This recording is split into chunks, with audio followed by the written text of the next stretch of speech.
رحم الله من قرأ الفاتحة. بسم الله الرحمن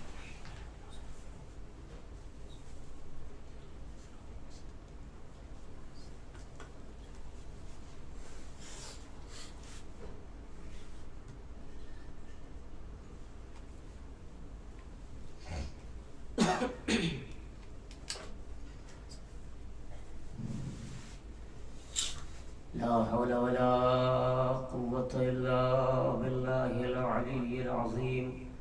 أعوذ بالله من الشيطان اللعين الرجيم. بسم الله الرحمن الرحيم. الحمد لله رب العالمين بارئ الخلائق أجمعين فاطر السماوات والأرضين باعث الأنبياء والمرسلين الذي تفرد بالأولية والقدم ووسما كل شيء ما عداه بالفناء والعدم. ثم الصلاة والسلام والتحية والإكرام على الرسول النبي الأمي القرشي المكي الهاشمي الابته التهامي السيد البهي السراج المضيء الكوكب الدري صاحب الوقار والسكينة المدفون بأرض المدينة العبد المؤيد والرسول المسدد المصطفى الأمجد المحمود الأحمد أبي القاسم محمد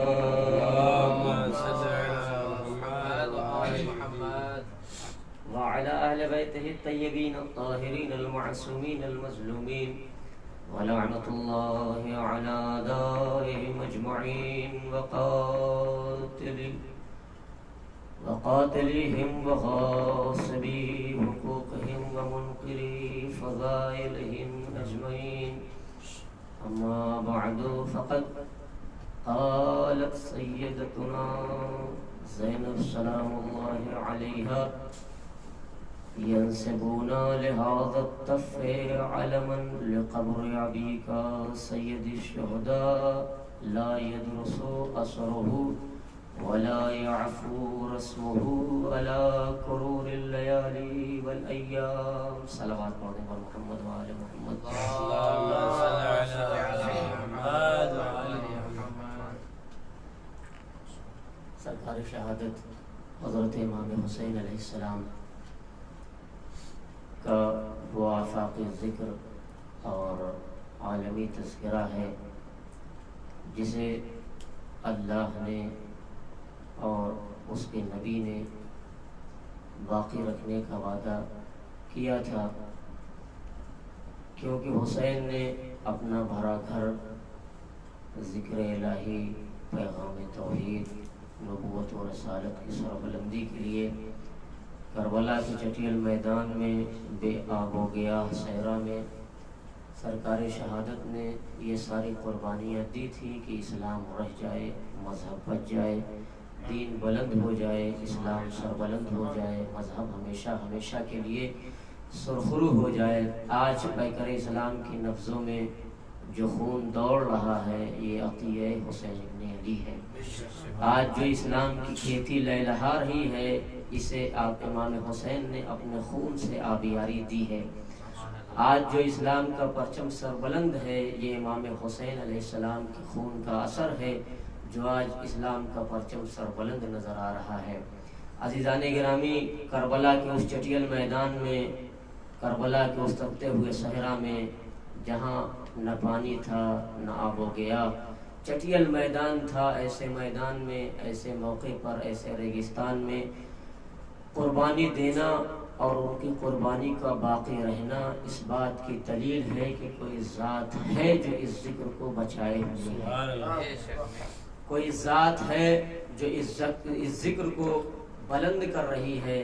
اور شاید یہی وجہ ہے 14 صدیوں سے لے کے اب تک کربلا کی تاریخ اور واقعے سے لے کر اب تک بہت سے دور سے کربلا گزری ہے. مٹانے والے مٹانے کی کوششیں کرتے رہے مگر اپنی کوشش میں ناکام رہے. کیوں؟ اس لیے کہ قدرت آواز دے رہی ہے تم مٹاتے جاؤ، جتنے مٹانے کی کوششیں کرتے جاؤ گے ہم ذکر حسین کو اتنا ابھارتے جائیں گے۔ تم جتنی کوششیں کر لو مگر ذکر حسین کو مٹا نہیں سکتے۔ اور شاید یہی وجہ ہے جن فقرات کی میں نے آپ حضرات کے سامنے تلاوت کی ہے، یہ وہ فقرہ ہے جسے سیدہ زینب عقیلہ بنی ہاشم، باپ کی زینت، صدیقہ طاہرہ کی یادگار، جنہیں صدیقۃ الصغریٰ حضرت زینب کبریٰ اولیاء مقام کہا جاتا ہے، انہوں نے یہ فقرہ اس وقت ارشاد فرمایا تھا جب آپ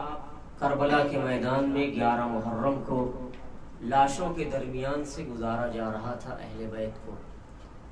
جن فقروں کو میں نے آپ حضرات کے سامنے پیش کیا ہے، اس میں شہزادی نے صاف صاف اعلان کر دیا ہے، ایسا موقع، ایسا محل جہاں خود شہزادی کہتی ہیں جب سید سجاد کو لاشوں کے درمیان سے گزارا گیا 11 محرم کو، تو اس تپتے ہوئے صحرا میں کہیں کٹی ہوئی گردنیں ہیں، کہیں بکھرے ہوئے لاشیں ہیں، کہیں کچلی ہوئی میتیں ہیں، کہیں پامال میت ہے، کہیں کٹے ہوئے شانے ہیں، کہیں چھدا ہوا کلیجہ ہے، کہیں چھدا ہوا گلا ہے، ہر طرف لاشیں بکھری ہوئی ہیں، لاشوں کے ٹکڑے ہیں۔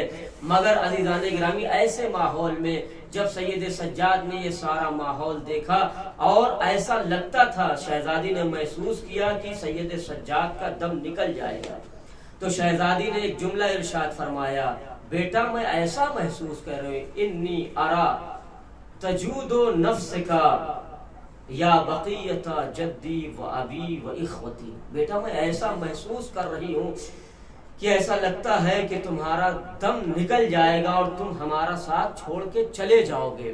عزیزان گرامی ظاہر سی بات ہے، اگر بیٹے کے سامنے باپ کی میت پڑی ہو، تپتا ہوا صحرا ہو، اور بیٹا ایسے عالم میں جنازے کو چھوڑ کے جا رہا ہو تو اسے قلق تو ہوگا ہی، اسے تکلیف تو ہوگی کہ میرے بابا کا جنازہ اوریا پڑا ہوا ہے، میرے بابا کی میت بے غسل و کفن پڑی ہوئی ہے، اور میں اتنا مجبور ہوں کہ ہاتھوں میں ہتکڑیاں ہیں، پیروں میں بیڑیاں ہیں، کمر میں لنگر ہے، گلے میں خاردار طوق ہے، بیٹا اتنا مجبور ہے کہ باپ کو کفن نہیں دے سکتا، دفن نہیں کر سکتا۔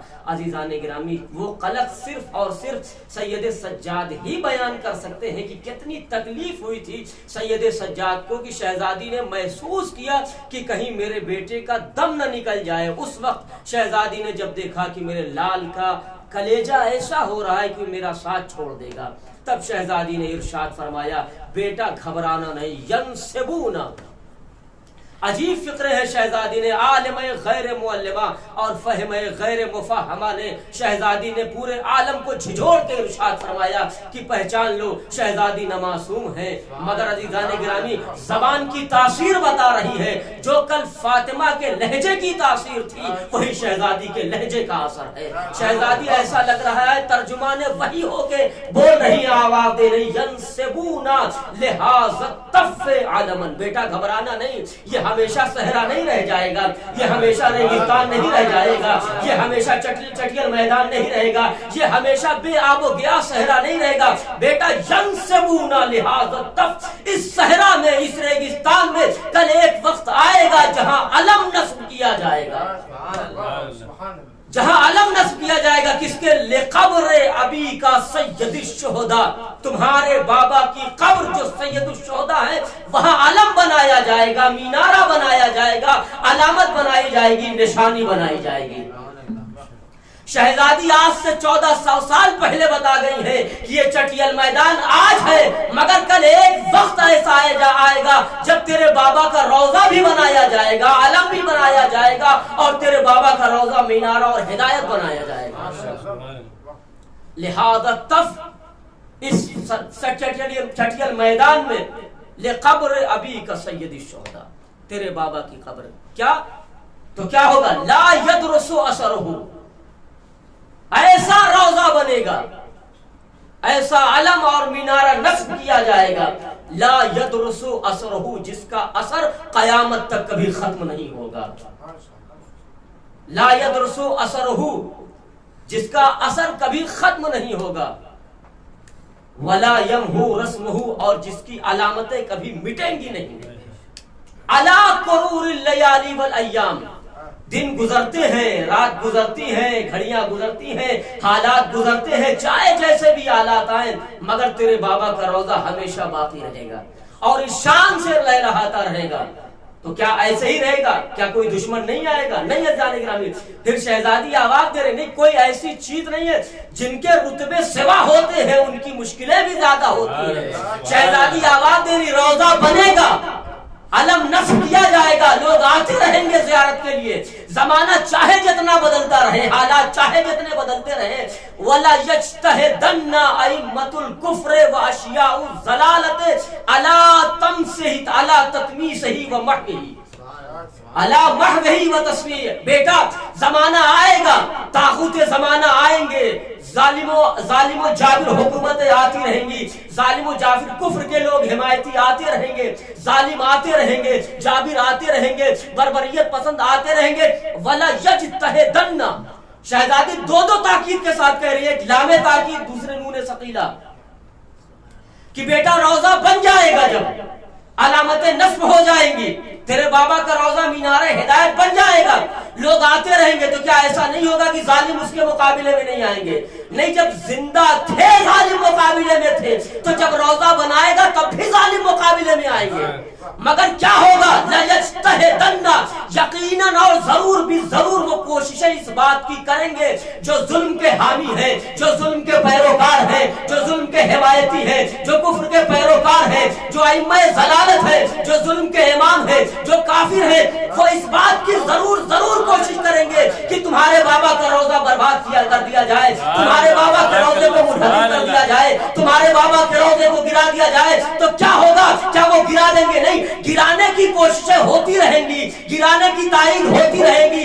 لوگ آتے رہیں گے، ظالم آئیں گے، زمانہ آئے گا، طاغوتی طاقتیں آئیں گی، تیرے بابا کے روزے کو گرانے کی کوشش کرتے رہیں گے لوگ۔ تو کیا ہوگا؟ ہم نے تو تاریخ میں یہی پڑھا، متوکل کا زمانہ آیا، ہل چلوائے گئے روزے حسین پر، نہریں کھول دی گئی، پانی کا سیلاب آتا ہے، مگر حسین کا روزہ آج بھی ویسے ہی چمک رہا ہے، اس کی نورانیت ویسے ہی باقی ہے۔ صدام کا زمانہ آیا، اس نے چاہا کہ روزے رسول کو، روزے حسین کو برباد کر دیا جائے، مٹا دیا جائے۔ عزیزان گرامی، زمانہ بدلتا رہا، طاغوتی طاقتیں آ ہی رہے، بنی امیہ کی آندیاں آئی، بنی عباس کے زلزلے آئے، متوکل کی آندیاں چلی، بنی عباس کے کفر و نفاق سامنے آئے، مگر آج بھی حسین کا روزہ کل بھی تا قیامت امام حسین کا روزہ جیسے کل بھی ہدایت کے لیے منور تھا، آج بھی ہدایت کے لیے منور۔ سبحان اللہ۔ صلوات پڑھ دیجئے بر محمد و آل محمد۔ اللہم صلی علی محمد و آل محمد۔ وَلَا يَجْتَهِدَنَّ، اور ائمہ کفر، اشیاء الضلالت، جو گمراہوں کے امام ہیں، پیروکار ہیں، وہ کوشش کرتے رہیں گے۔ تو کیا ہوگا؟ تیرے بابا کا روزہ گر جائے گا؟ نہیں عزیزان گرامی، آواز دے رہی شہزادی، ضمانت لے رہی ہے، کفر چاہے جتنی کوششیں کر لے، طاغوت چاہے جتنا ایڑی چوٹی کا زور لگا لے، چاہے جتنا دم لگا لے، مگر تیرے بابا کا روزہ کل بھی چراغ ہدایت تھا، آج بھی چراغ ہدایت۔ اس کی لبیں نہ بنی امیہ کی طاغوتی آدھیوں میں خاموش ہو سکتی ہے، نہ بنی عباس کے تھپیڑوں میں اس کی لو کبھی خاموش ہو جاتی، اس لیے کہ حسین ہدایت کا وہ آفتاب ہے کہ دنیا آتی رہے گی اور جاتی رہے گی، آدھیاں چلتی رہیں گی، زلزلے چلتے رہیں گے، مگر اس کی کرنوں میں کمی آنے والی نہیں ہے۔ سبحان اللہ، سبحان اللہ، جزاک اللہ۔ دشمنوں کی آنکھیں تو خیرہ ہو سکتی ہیں، مگر اس کی چمک اور دمک کبھی مات نہیں پڑ سکتی ہے۔ آواز دی، وَلَا يَجْتَهِدَنَّ أَئِمَّةُ الْكُفْرِ وَأَشْيَاءُ الضَّلَالَةِ عَلَىٰ مَحْوِهِ وَتَسْمِيتِهِ، اس کو ختم کرنے میں، اس کو مٹانے میں، اس کو برباد کرنے میں ظالم حکمران جابر بادشاہ کوششیں کرتے رہیں گے۔ تو کیا ہوگا؟ روزہ مٹ جائے گا؟ نہیں بیٹا، تیرے بابا کا روزہ نہیں۔ فَلَا يَزْدَادُ أَثَرُهُ إِلَّا ظَهُورًا، جتنا یہ مٹاتے جائیں گے حسین کا روزہ اتنا ہی بلند ہوتا رہے گا۔ جتنا ولا يزداد اثره الا ظهورا ولا امره الا علوا، جتنا ہی تیرے بابا کے روزے کو دبانے کی کوشش کرتے جائیں گے، اللہ اتنا ہی اسے بلند کرتا چلا جائے گا۔ صلوات پڑھ دیجئے بر محمد و آل محمد۔ اللہم صلی علی محمد و آل محمد۔ جتنا تیرے بابا کے روزے کو دبانے کی کوشش کی جاتی رہے گی، اتنا ہی تیرے بابا کے روزے میں ظہور ہوتا چلا جائے گا اور بلندی پاتا چلا جائے گا. اس کا مطلب یہ ہے عزیزان گرامی، شہزادی جو آج سے 1400 سال پہلے کہہ کے گئی تھی وہ آج ثابت ہے. کتنی طاقتیں آئی، حسین کے روضوں کو گرانے کی کوشش کی جاتی رہی. عزیزان گرامی متوکل کا زمانہ آیا، متوکل نے چاہا کہ روضے حسین کو گرا دے. صدام کو زمانہ آیا، اس نے چاہا کہ توپوں اور میزائلوں سے حسین کے روضے کو منہدم کر دے. اور بنی امیہ کی طاقتیں آئی، بنی عباس کی آدھیاں چلی، مگر امام حسین کا روضہ آج بھی زندہ ہے، کل بھی زندہ رہے گا اور قیامت تک زندہ رہے گا. اس لیے کہ شہزادی نے بتایا ہے کہ دیکھو جس کے لیے حسین نے قربانی دی وہ سب سے زیادہ طاقتور اور مختار ہے. تمہاری حیثیت کیا ہے؟ بچانے والا بتا رہا ہے تم مٹانے کی کوشش کرتے جاؤ، ہم بچانے کا وعدہ پہلے ہی کر چکے ہیں. تمہاری طاقتیں، تمہاری قوتیں محدود ہے اور بچانے والا خدا ہے جو بے اتنی قوتوں کا مالک ہے جس کا آپ اندازہ نہیں لگا سکتے. عزیزان گرامی، لا یزداد اثرہ الا ظہورا. امام حسین کے روضے میں جیسے جیسے مٹانے کی کوشش کی جاتی رہے گی ویسے اس کا مرتبہ اور بڑھتا چلا جائے گا. یہ روضے عزیزان گرامی، یہ تو کہتے ہیں نا کہ 4,05,000 بے آب ہو گیا جنگل، جہاں نہ کوئی پانی ہے. اس 11 محرم کی تپتی ہوئی دھوپ میں شہزادی اپنے بھتیجے سے کہہ رہی بیٹا گھبرانا نہیں، یہ بے آب ہو گیا صحرا نہ رہے گا، یہ بیابان نہ رہے گا، یہ جنگل نہ رہ جائے گا، یہاں تیرے بابا کا روضہ بنایا جائے گا اور ایسا عالم نصب کیا جائے گا کہ کائنات کے خطے خطے سے تیرے بابا کی زیارت کے لیے لوگ آئیں گے. خطے اور امامت کا یہی تو کمال ہے، جہاں کچھ نہیں ہوتا ہے وہاں امامت آبادیاں بنا. شاید آپ کے ذہن پہنچ گئے امامت کا کمال.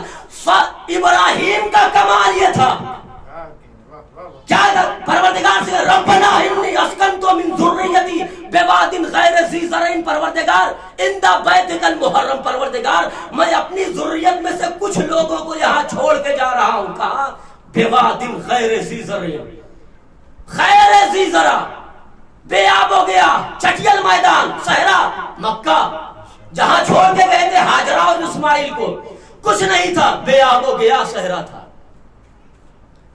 مگر دعا کرتے رب انی اسکنتو من ذریتی بواد غیر ذی زرع عند بیتک المحرم ربنا لیقیموا الصلاۃ.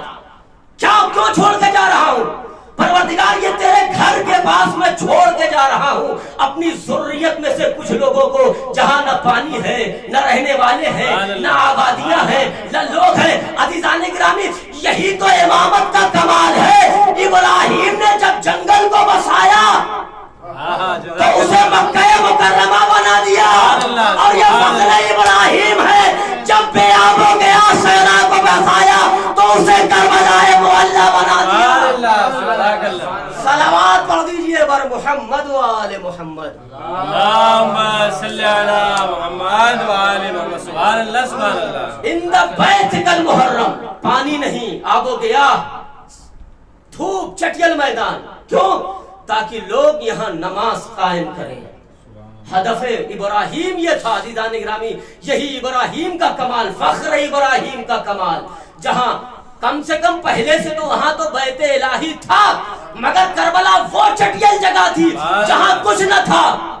مگر امام حسین نے اپنی قربانی کے ذریعے سے کربلا کو ایسا آباد کیا کہ اب دنیا کے گوشے جس طرح ابراہیم کو مکہ مکرمہ بسانے کے بعد اللہ نے سند دی ابراہیم گھبرانا نہیں، تمہاری ذریت کو ہم تنہا نہیں چھوڑیں گے، بلکہ ہر فج عمیق سے دنیا کے گوشے سے اذن فی الناس للحج، لوگوں کو حج کے لیے دعوت دو، پوری کائنات سے ہمارے گھر کا طواف کرنے کے لیے یہاں آئیں گے. ابراہیم کے قدم کی برکت کی دعا یہ ہے کہ خانہ کعبہ کے پاس، مکہ مکرمہ کے پاس پوری کائنات سے لوگ آ رہے ہیں، اور ابراہیم کے قدم کی برکت کہ خانہ کعبہ کے پاس پوری دنیا سے لوگ طواف کے لیے آ رہے ہیں. یہ فخر ابراہیم حسین ابن علی کے خون کی تاثیر ہے کہ کربلا میں دنیا کے گوشے گوشے سے لوگ زیارت کے لیے آ رہے ہیں.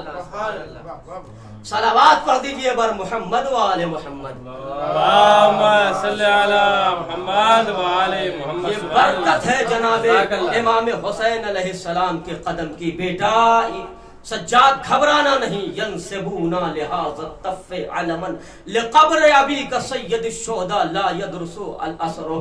جس کا اثر کبھی ختم نہیں ہوگا. طاقتیں آتی رہیں, زمانہ بدلتا رہے, حالات کروٹیں لیتے رہیں, چاہے جتنا ظالم بادشاہ آئے, مگر تیرے بابا کا روزہ اسی شان و شوکت سے دنیا کے لیے منارہ ہدایت بنا رہے گا. عزیزانی گرامی ایک بات اور ہے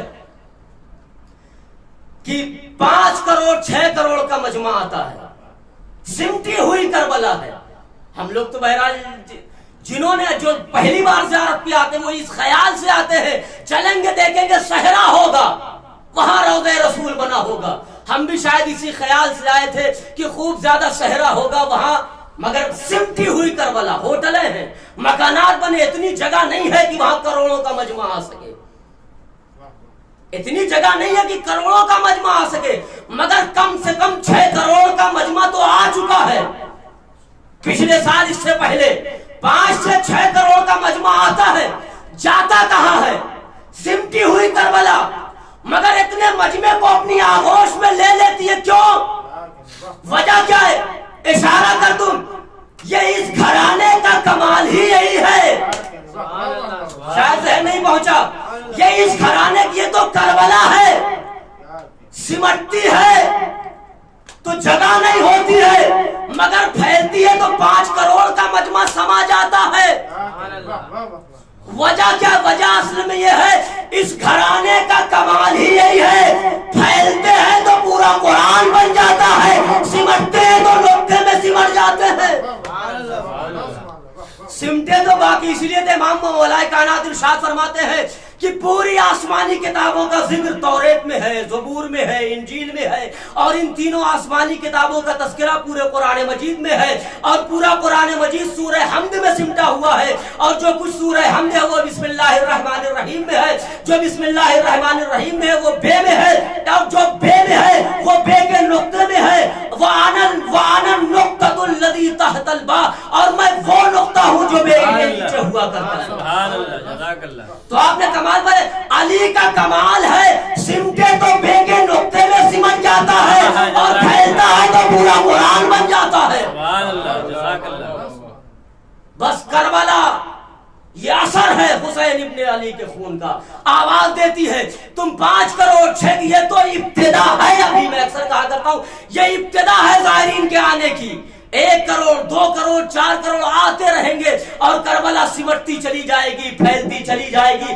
عزیزان گرامی, یہ ابتدا ہے جہاں 6 کروڑ کا مجمع آغوش کربلا میں آ جا رہا ہے. مجھے انتہا کا علم تو نہیں ہے, مگر جب ظہور ہوگا مجمع جیسے جیسے بڑھتا جائے گا, آغوش کربلا پھیلتی چلی جائے گی, اور آواز دے گی آؤ حسین کے زوار آؤ میرے دامن میں سما جاؤ. سبحان اللہ, جزاک اللہ. صلوات حیدری, نعرہ حیدری, نعرہ الصلوات, صلی علی محمد و آل محمد. جزاک اللہ. سبحان اللہ. عالم غیر معلمہ, فہم غیر مفہمہ, شہزادی کائنات. کیا اثر ہے خطیب نہج البلاغہ کی بیٹی کا کہ اس نے آواز دی. وہ تپتا ہوا صحرا, وہ ریگستان جہاں صرف اور صرف دھوپ کٹی ہوئی لاشیں ہیں, مگر آج امام حسین کا روزہ منارہ ہدایت بنا ہوا ہے. عزیزان گرامی, آواز دی کہ وہ روزہ لا یدرس اثر, جس کا اثر کبھی ختم نہیں ہوگا. اور لا یجتہدن ائمۃ الکفر و اشیاء الضلالۃ, کہ اشیاء ضلالت ائمہ کفر اس بات کی کوشش کرتے رہیں گے کہ روزے حسین کو مٹا دیا جائے. اور کمال کی بات تو یہ ہے کہ جن جن لوگوں نے روزے حسین پر حملہ کیا انہیں لوگ ہیرو بنانے لگے, وہ قائد بن گئے. دیکھا ہوگا, آپ نے سنا بھی ہوگا, میں زیادہ تشریح نہیں کرتا, اشارہ کر کے گزر رہا ہوں. جن جن لوگوں نے جب بھی روزے امام حسین علیہ السلام کو تباہ و برباد کرنے کی کوشش کی, کچھ لوگ انہیں ہیرو ماننے لگے. مگر میں ایک جملہ کہا کرتا ہوں اکثر کہ جو بھی حسین کے مقابلے میں آئے، چاہے کل کا یزید رہا ہو، چاہے آج کا کوئی بھی طاقتور آدمی ہو، کسی کی نظروں میں ہیرو تو ہو سکتا ہے، ہماری نظروں میں اس کی کوئی حیثیت نہیں ہے۔ روزوں پہ حملہ کرنا بزدلی کی علامت ہے، بہادری کی علامت نہیں ہے۔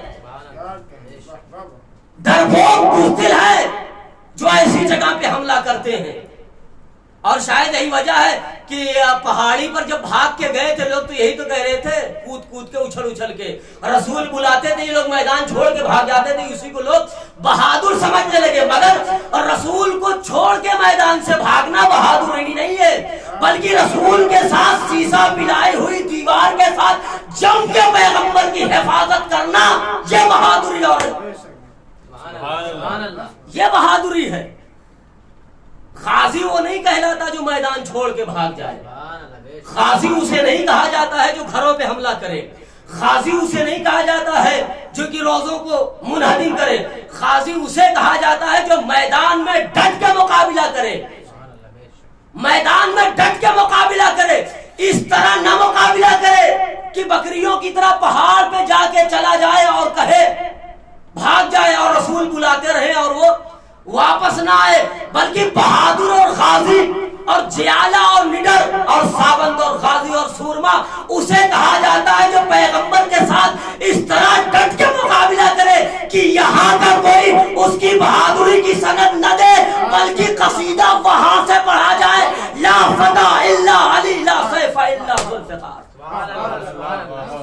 ہم ایسے کو مانتے ہیں بہادر، ہم ایسے کو مانتے ہیں جیالہ، ہم ایسے کو مانتے ہیں ساونت کہ جو رسول کے ساتھ سیسا پلائی ہوئی دیوار کی طرح میدان میں ڈٹ کر مقابلہ کرے، اور جب پیغمبر پوچھے اے علی تم کیوں نہیں گئے، آواز دی اکفر بعد ایمان، کیا میں ایمان کے بعد کفر اختیار کر لوں؟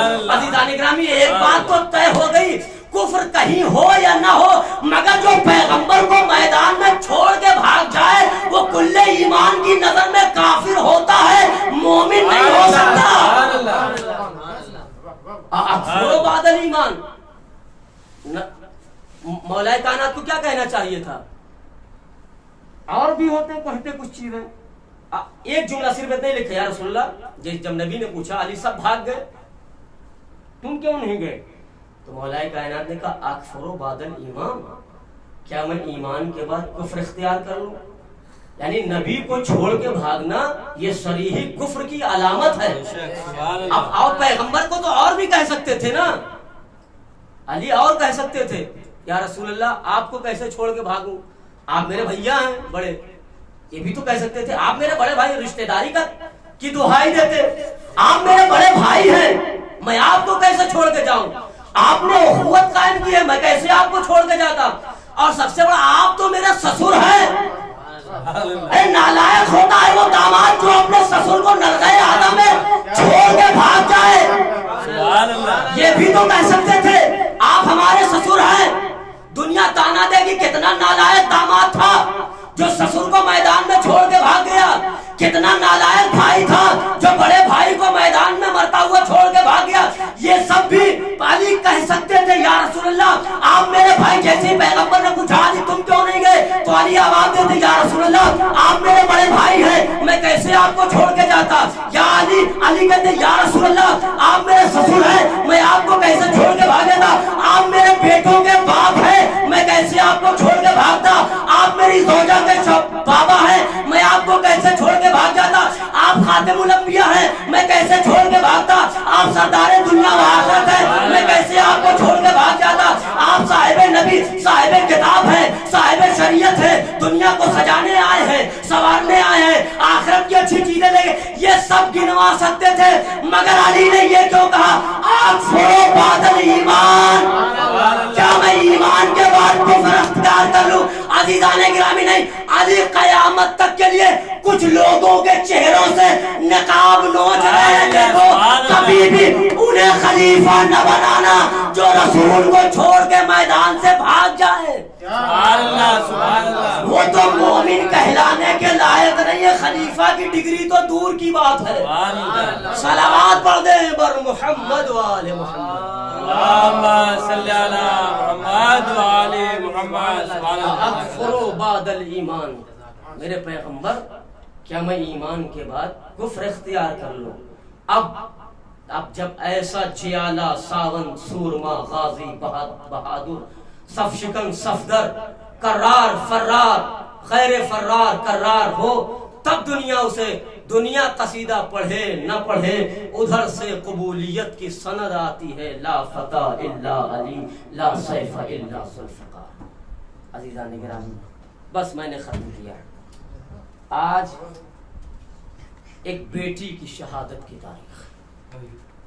کیسی بیٹی؟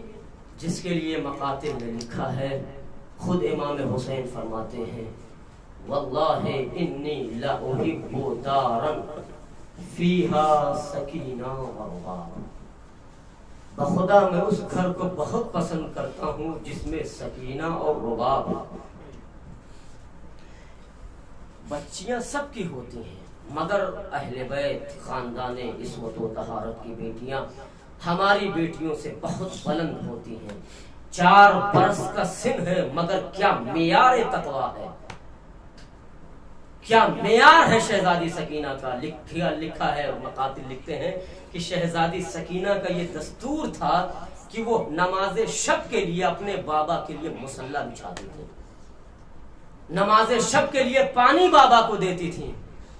اور حسین کو بھی اس وقت تک نیند نہیں آتی تھی جب تک سکینہ کو سینے سے نہ لگا لے. ہاں آزادارو، ایسی بیٹی جس کی ہو اور وہ بیٹی اس کے سامنے بابا کا سر رو کے نیزہ پہ ہو، کیسے سکینہ نے برداشت کیا. شہادت کی تاریخ ہے، میں شہادت کی روایت پڑھ دیتا ہوں، زیادہ طول نہیں دوں گا.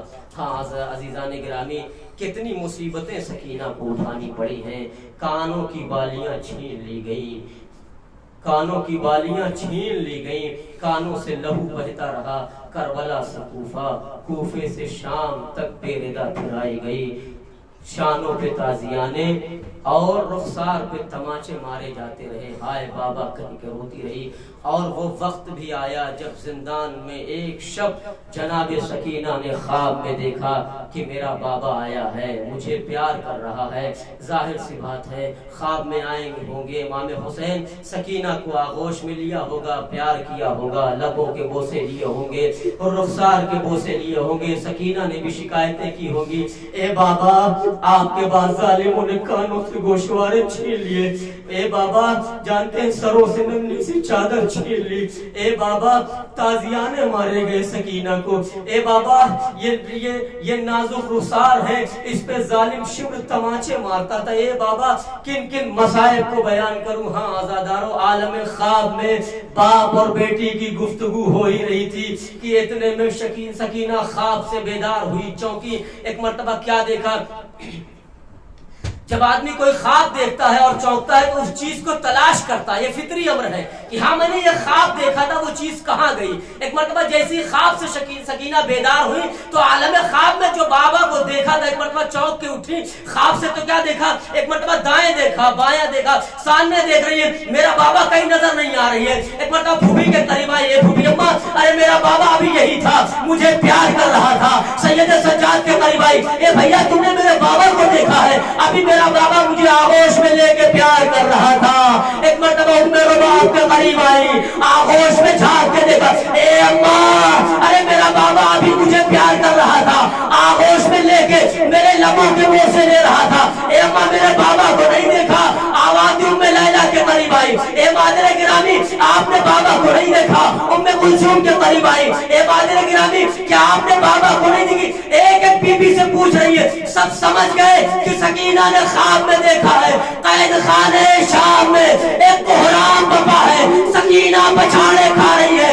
اہل بیت واہ حسینہ واہ غربتہ کہہ کے ماتم کر رہی ہے. کبھی زینب پڑھ کے سکینہ کو آغوش میں لے کے کرے، اے بیٹی ارے تیرا بابا کربلا میں مارا گیا ہے، تو نے خواب دیکھا ہوگا. سید سجاد آگے بڑھے، اے بہن سکینہ بابا تو کربلا میں مارا گیا، تو نے کوئی خواب دیکھا ہے. رباب آگے بڑھی،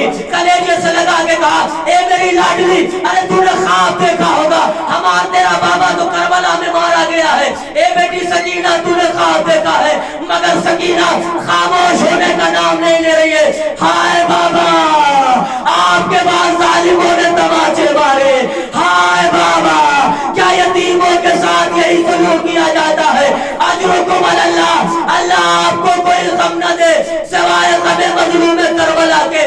سکینہ کی سسکیوں کی آوازیں، سکینہ کے رونے کی آوازیں ایک مرتبہ یزید کے دربار میں پہنچی، دربار سے ہوتے ہوئے یزید کے پاس پہنچی۔ یزید نے پوچھا یہ کیسا ہنگامہ ہے، یہ کیسا شور ہے، یہ کیسا گریہ ہے؟ تو کسی نے کہا کہ حسین کی بیٹی نے اپنے بابا کو خواب میں دیکھا ہے۔ کافر کا جب تک بابا کا سینہ، بابا کا سر اسے نہیں ملے گا وہ خاموش نہیں ہوگی۔ ہاں عزاداروں میں نے مختصر کر دیا۔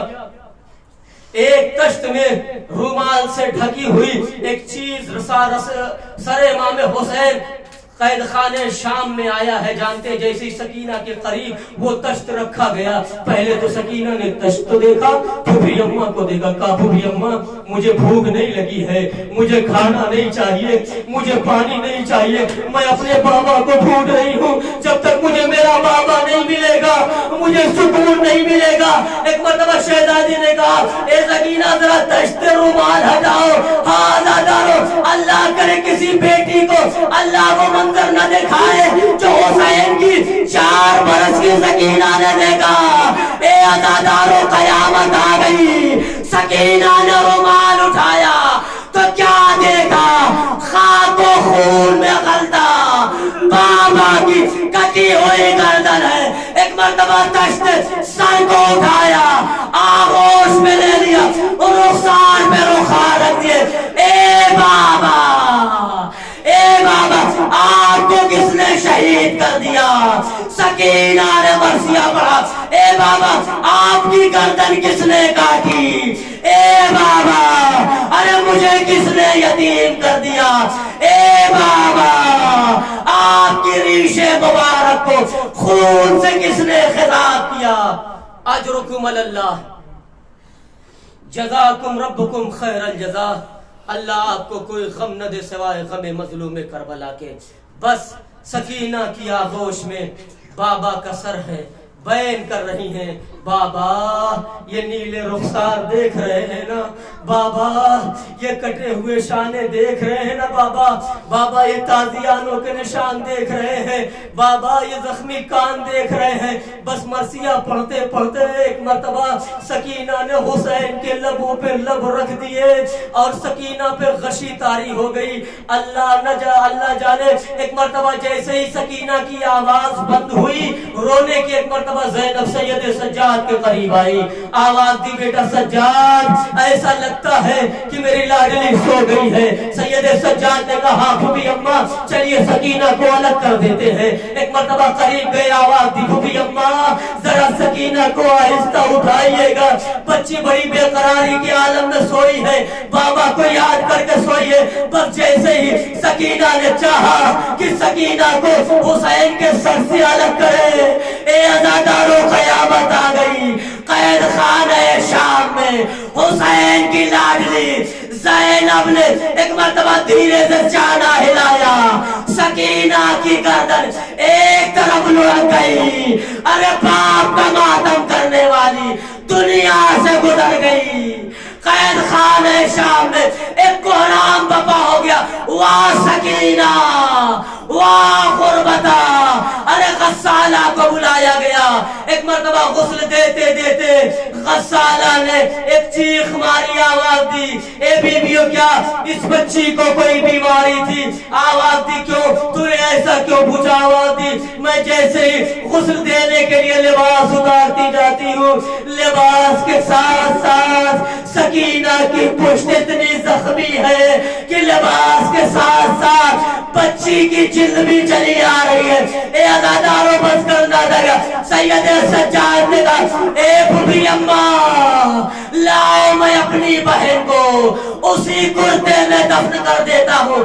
سید سجاد نے میں نے ختم کیا عزادارو، ارے حسین کی بیٹی سجاد کی بے کسی ہے، غریب سجاد، آواز دیے پھوپھی اماں لاؤ میں اپنی بہن کو دفن کر دیتا ہوں. سید سجاد نے ہاتھوں کی ہتھکڑیاں سنبھالی, لاش آ لیا, قبر کے قریب آئے, جیسے قبر میں اتارنا چاہتے ہیں, دو ہاتھ بلند ہوئے, آواز دی, اے بیٹا سجاد, لاؤ میری امانت میرے حوالے کر دو.